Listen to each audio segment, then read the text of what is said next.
सारी दुनिया आपको, आपके जितने भी फॉलोअर हैं सब आपको खान सर बुलाते हैं। अब तो आप बता दीजिए आपका पूरा नाम क्या है खान सर? एक्चुअली क्या है कि एक शिक्षक के लिए खुद के नाम से ज्यादा मायने रखता है कि उसके द्वारा पढ़ाए गए लड़के देश का नाम रोशन करें यहाँ पर, तो वो लक्ष्य मेरे लिए ज्यादा इंपॉर्टेंट है। हमको अपने से नहीं ज्यादा मतलब नहीं। वाह। मैं खान सर के बारे में बता दूं कि इनका यूट्यूब पे जो एजुकेशनल चैनल है उसके 17 मिलियन मतलब 1,70,00,000 फॉलोअर्स हैं। अब 19 हो गए। 19 हो गए।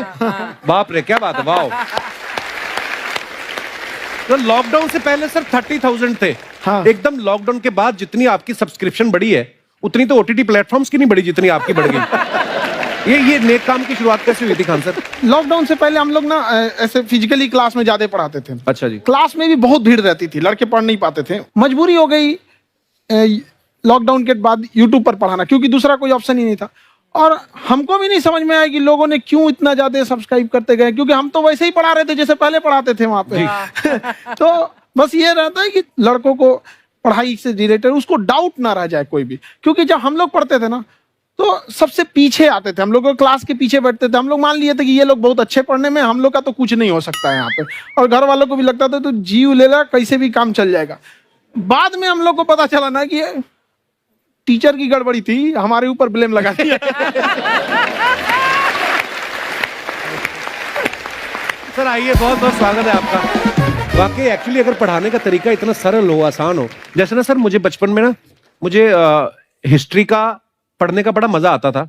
बड़ा होके पता चला कि मेरा हिस्ट्री में तो था इंटरेस्ट, पर मुझे कहानियां पढ़ना अच्छा लगता था जी। आज मुझे थोड़ा लिखने का भी शौक है, एक आध कुछ शायद फ्यूचर में चल के आप वो भी कुछ ऐसा देखें, तो मतलब मुझे शौक है लिखने का। अब जाके समझ में आया कि वो क्यों अच्छा लगता था, उसमें कहानी होती थी। तो ये नहीं हमें पढ़ाया, हमें रट्टा मरवाते थे। तो ये जो आपका ये जो तरीका है ये बहुत ही बढ़िया है। काश हमारे समय में भी ऐसा होता, यूट्यूब पे अच्छे अच्छे शिक्षक होते। हालांकि हमारे टीचर भी बहुत अच्छे थे, लेकिन इतने डिटेल में खान सर मैंने आपके वीडियोस देखे हैं, मतलब जिस सब्जेक्ट को आप जानते भी ना हो और अगर लेक्चर देखें और सुने तो उसमें इतनी रुचि पैदा हो जाती है। बिकॉज हम सब टीचर्स के द्वारा ही पढ़ाए गए हैं और हमारे अच्छे टीचर्स भी रहे हैं, लेकिन जरूर आप में एक बहुत ही खास बात है कि आप हर सब्जेक्ट को बहुत इंटरेस्टिंग बना देते हैं। और थैंक यू। इसमें क्या है ना, टैलेंट जो है ये टीचर्स को विजुअल ट्रेनिंग कैसे देनी है, जो बताया अभी कपिल जी ने। कहानी, मैं एक छोटा प्रश्न पूछता हूँ, असैसिनेशन की स्पेलिंग किसको मालूम है? लोग बिलीव नहीं करेंगे लेकिन मुझे मालूम है। असैसिनेशन की स्पेलिंग होती है भाई एस, एस माने गधा, गधे के ऊपर एक और गधा, एक और एस, उसके ऊपर आई मतलब मैं पूरा, और मेरे ऊपर पूरा देश, नेशन, एस आई नेशन। तो ASSASSI मैं ये जितना विजुअल कर दें पढ़ाने को, जितना आसान कर दें। वो याद नहीं होता था रेडियो किसने बनाया, बोला रेडियो चल नहीं रहा, इसको मार थप्पड़ मार, कोनी मार, कोनी मार, कोनी मार, कोनी ने बनाया, याद हो गया, मार कोनी ने बनाया। जितना विजुअल कर दो। जैसे आपने कहा कि कैसे किसी चीज को इतना अच्छा समझा देते हैं, वो आधे घंटे के क्लास के लिए पीछे 1 हफ्ते का मेहनत होता है। मैं ये भी पूछने वाली थी कि कितनी मेहनत लगती है आपको। वो डिपेंड करता है कि हम कब तक सेटिस्फाई नहीं हो जाते। अच्छा। कभी कभी तो कोई चीजें 2-2 महीने से अटकी हुई है, जब तक हम नहीं सेटिस्फाई होते, नहीं इसको ऐसे नहीं, अब लड़के समझो तब तक नहीं बताते उसे। कहते हैं ना, दुनिया ने मेरी बुलंदियां देखी, किसी ने पाँव के छाले नहीं देखे। क्या है ना कि हम लोग अपने स्टूडेंट लाइफ में इतना पीछे थे ना, कभी कभी अपने आप को से डर लगने लगता था, या हम कहाँ आ गए, हमारा कुछ हो सकता है कि नहीं हो सकता है यहाँ पे। तो लेकिन ना कुछ सीखने का बड़ा शौक था। हाँ। तो जैसे एक फिल्म बनाने से पहले डायरेक्टर कितने महीने की प्रैक्टिस करता है, 2 साल की मेहनत के बाद एक 3 घंटे की फिल्म बनाना पड़ता है। उस तरह से थोड़ा काफी मेहनत करना पड़ता है पीछे से, तब जाके समझ में आता है। और धीरे धीरे एक्सपीरियंस होने से थोड़ा समझ में आ जाता है कि क्या, कहाँ पे कौन सा चीज डाउट आएगा वहां पे। और आपसे पढ़ाई करने का ये भी फायदा है कि ये पीट नहीं सकते ना यूट्यूब चैनल से, अंदर से निकल के थप्पड़ भी नहीं मार सकते।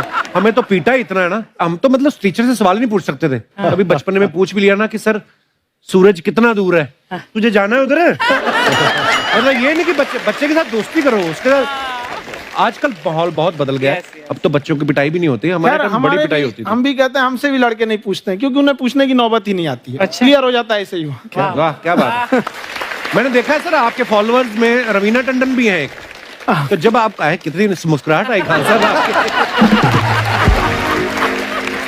तो जब कभी आप कोई नया वीडियो डालते हैं तो आप उनको पर्सनली मैसेज करते हैं कि किसी चीज पे डाउट हो तो कॉल मी एनी टाइम, ऐसा कर सकते हैं आप।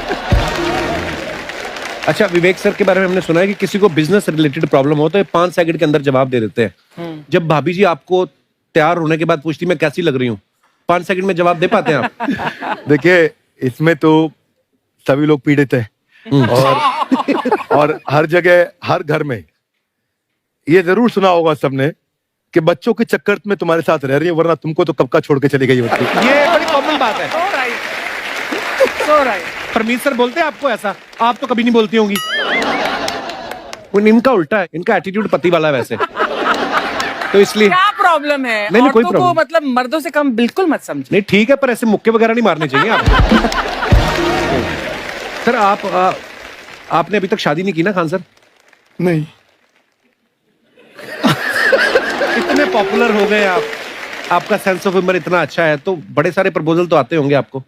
अभी तो इधर कुछ नहीं है ऐसा। खान सर पर्सनल सवालों का जवाब कम देते हैं। अच्छा, जैसे हम शादीशुदा लोगों को देखने के बाद हमको थोड़ा सा और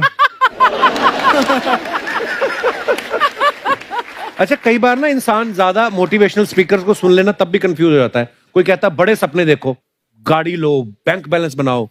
कोई कहता है कि इच्छाएं नहीं रखनी चाहिए, ये दुखों का कारण है। हम किसकी सुने गुरुजी? सुने सबकी, करे खुद की। जो दिल से निकले। दिल से निकले, क्योंकि जो सुनते हैं हम कई बार सुनते हैं और उसको खुद की प्रोसेसिंग करते ही नहीं है, और जब दूसरों की बातें सुनकर बिना प्रोसेस करके फॉलो करने लगते हैं, उसी को तो हम अंधश्रद्धा कहते हैं। बिल्कुल। उसको प्रोसेस करें, अपने दिल से जो रेजोनेट होता है उसको सोचे और फिर करें। मम्मी सुना, मेरी मम्मी के आगे डॉक्टर फेल है। मम्मी की जो सहेली ऑन द स्पॉट इसके साथ बैठी है और इनको अगर कोई प्रॉब्लम है, फॉर एग्जाम्पल कोई शुगर की प्रॉब्लम है, तो उन्होंने जो बोल दिया वो अंतिम सत्य है। ले मैनू फलानी कहती है ऐ खा लो तो ऐ हो जाता है। ये सवाल मैंने आपके लिए पूछा था। I wanted to ask Khan sir कि आपका एक एपिसोड था ट्रेन के बारे में, कि ट्रेन में ऐसा क्यों होता है, शुरुआत में ऐसा हुआ था, ये यहाँ पर बोगी के लिए ये कनेक्शन, तो ये सोर्स क्या होते हैं आपके, कहाँ आपसे से सुन ढूंढ के लेंगी, लाते उसके हैं? बाद खुद का चैनल शुरू करेंगी। कुछ चीजें तो ऐसे डायरेक्टली मिल सकती हैं, और नहीं तो वहाँ ऑन द स्पॉट जाके वहाँ पे पूछ लेते। जो वर्कर होते हैं ना, उन लोग को ज्यादा आइडिया रहता है उन लोग से, वो पूछ लेते हैं कि ये कैसे काम करता है। तो वो ज्यादा कोशिश करते हैं कि हम किसी चीज को खुद से अगर जाने रहेंगे तो ज्यादा अच्छे से डिलीवर कर सकते हैं। तो कई बार वहाँ यार्ड वगैरह में भी चले जाते हैं पता करने के लिए। लेकिन बहुत इंटरेस्टिंग था। हवाई जहाज पर भी बनाइए। आप कहती हैं तो एक उस पर भी बना ही देंगे। बहुत शुक्रिया जी। अच्छा सर, कई बार ना माँ बाप भी, जो मैं ये कहूंगा कि उनकी गलती होती है कि अगर बच्चा आपका 4-5 साल का है, आप शुरू से उसके मन में डालना शुरू कर देते हो कि ये तो इंजीनियर बनेगा। हो सकता है बाप इंजीनियर हो, वो चाहता है कि जरूरी तो नहीं है। अब मेरे पिताजी पुलिस में थे जी, मेरे मामा सब आर्मी में थे, मैं अकेला इस फील्ड में निकला है, मुझे ये चीज अट्रैक्ट करती थी। ये कहाँ तक सही है सर? जी मेरे हिसाब से तो बच्चों पे कभी प्रेशर नहीं डालना चाहिए, लेकिन साथ ही साथ हमको ये भी देखना चाहिए कि जैसे एल्बर्ट आइंस्टाइन ने एक बहुत अच्छी बात बताई थी, अगर एक खरगोश हो, एक बंदर हो, एक हिरन हो, एक शेर हो और एक मछली हो, उन सब को आप एक कतार में खड़ा कर दीजिए और उन सब के लिए एक ही टेस्ट हो कि आप पेड़ पे सब लोग कैसे चढ़ पाए। बहुत खूब। वाकई। अब सबको एक टेस्ट कैसे दिया जाए? मछली तो आत्महत्या कर लेगी सोच के कि मैं तो कोई पास ही नहीं होंगी, ये मछली कैसे पेड़ पे चढ़ेगी? राइट। लेकिन कई बार ऐसे हो गया ना कि एजुकेशन सिस्टम ऐसी बन गई कि बस ग्रेड्स हो गए, सब्जेक्ट्स पढ़ने हैं, Right. जो भी किया है, और वो भी जरूरी है, लेकिन वो करते करते बच्चों के जो इंटरेस्ट है, बच्चों की जो पैशन है, उसमें उनको एंकरेज करना बहुत ज्यादा जरूरी है। एक पिताजी एक बार अपने बेटे को ऐसा चाटा मारे जोर से, तो पड़ोसी ने पूछा क्यों मार रहे जी? बोला कल रिजल्ट है इसका। कल रिजल्ट? तो बोले रिजल्ट कल है ना साहब, तो आज क्यों मार? कल बाहर गाँव जा रहा हूँ, कल का काम आज निपट के करता हूं। कहने का मतलब ये है कि आप देखिएगा कि अगर आप बच्चों को अपने कॉम्पिटेंस के हिसाब से नहीं देंगे तो ये चाटे ही खाते रहने पर फेल ही होते रहेंगे। बहुत खूब। वाकई। अच्छा, विवेक सर का एक कहना है कि बच्चों का अगर 95% से ज्यादा मार्क्स आते हैं वो भी खतरनाक होते हैं। 75 से 85% वाले जो बच्चे होते हैं लाइफ में बड़ा अच्छा करते हैं। अच्छा। कभी किसी पेरेंट्स ने आगे कहा है कि आपकी वजह से मेरा 95% वाला बच्चा 75 पे आ गया? नहीं, बेसिकली 95%, देखिए स्कूल में जो पढ़ाई हो रही है, जो भी बताया, वो classroom based conceptual theoretical approach है। और उसमें बच्चे को क्या चाहिए, एक कॉन्सेप्ट होता है कि जिस सब्जेक्ट में 10 में से 3 आ रहे हैं उस पर फोकस करने की जगह वहां फोकस करो जिसमें 10 में से 7 आ रहे हैं, ताकि उसका सुपर स्पेशलिस्ट बने। पर वहां सब कुछ पोर किया जा रहा है, तो 95% के चक्कर में, 98% के चक्कर में अपनी ओवरऑल डेवलपमेंट कर नहीं पाता है। और ये पुराने पैटर्न्स के कारण हमारे यहाँ बच्चे डेवलप नहीं हो रहे हैं, और पैटर्न्स इतने मजबूत हैं। तो मैं ये लोगों को बोलता हूं कि बच्चे को जो उसको आता है, जो उसको भाता है, जो बाजार चाहता है, जब इनका कॉम्बिनेशन बन जाता है तो बच्चा इतना सफल हो जाता है कि उसके मुकाबले कोई और खड़ा नहीं हो पाता। क्या बात है, बहुत अच्छी बात। मैं देखो, ये पुराने बिलीफ तोड़ने जरूरी हैं। आप जानते हैं